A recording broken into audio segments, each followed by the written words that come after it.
Yabosa uyakhala madoda uDJ madoda uthi yena indaba le bantu bakithi yama-CD imkhathaza kakhulu ngoba ayikho into ayithola umnyaka yonke bantu bakithi. Yes.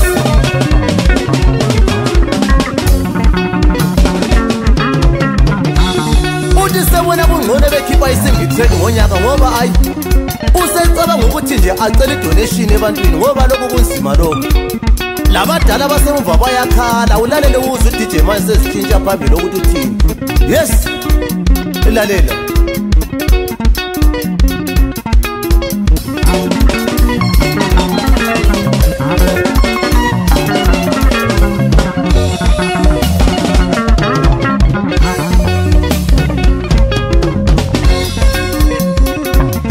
Utaki yakala kodwa ngilalutho wayi mara.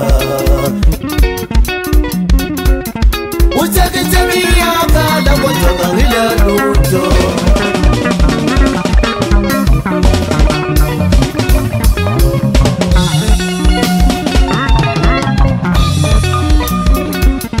Utaki yakala kodwa ngilalutho wayi mara.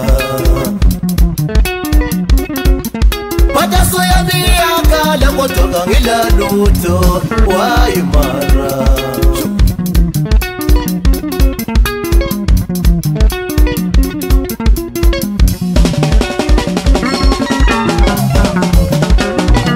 Sebenza DJ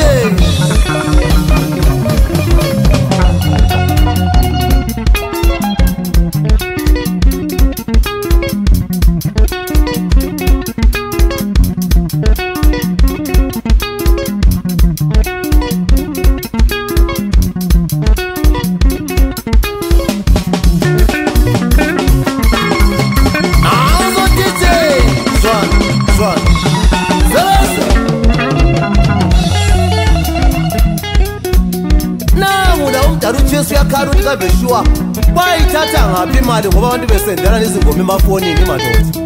Zwana wathatha imali ebhenki wachaya phansi wayidla wedwa wancisha abanye. Uyakhala umdala madoda. Zwana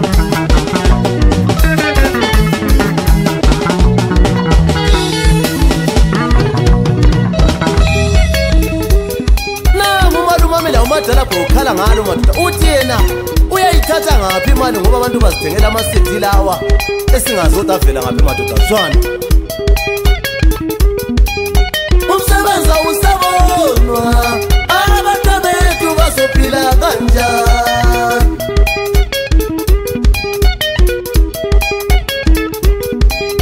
Umsebenza usabonwa abantu bethu bazophila kanjani.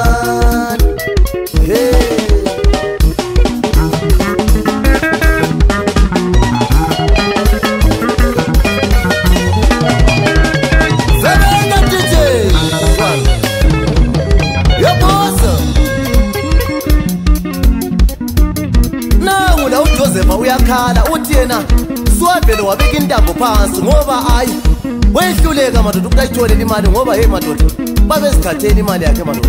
Awushere. Zwana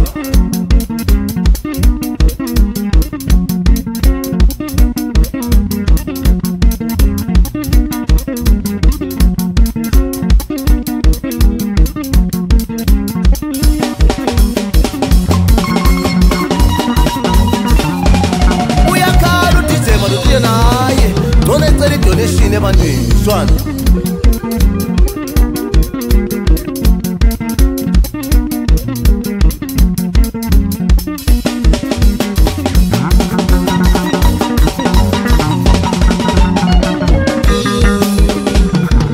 azo DJ sebenza. Zwana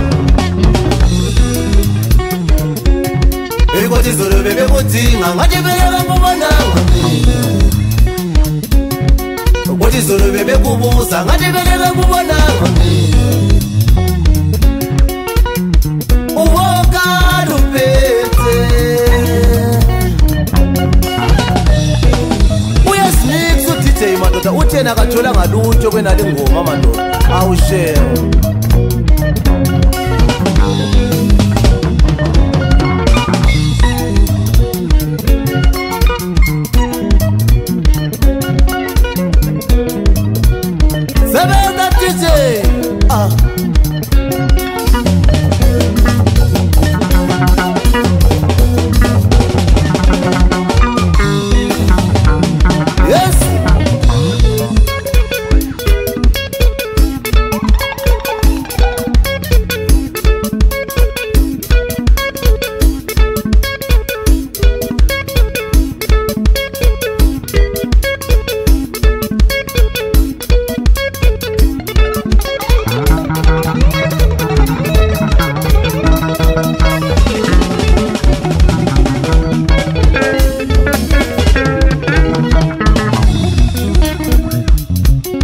Jwana ijulu bukala DJ imali yasetshenzwa wena Kodwa ke noma ungakali ufuna imali yakho uyisebenzele wena Ijulu bukala DJ imali yasetshenzwa wena Kodwa ke noma ungakali ufuna imali yakho uyisebenzele wena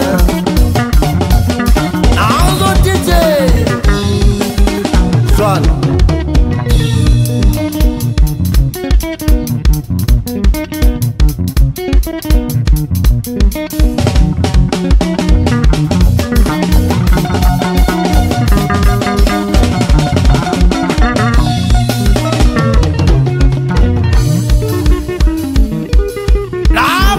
uyakhala mara ngedonation utela secela donation Jwana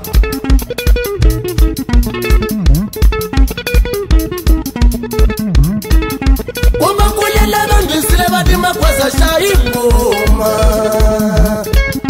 Ngoba nguye wangeza ngabe nje madala boye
Okwengoma kwedlula Uthi kayibona imali uDJ madoda ngoba bakhona abayithatha emakhoneni awushame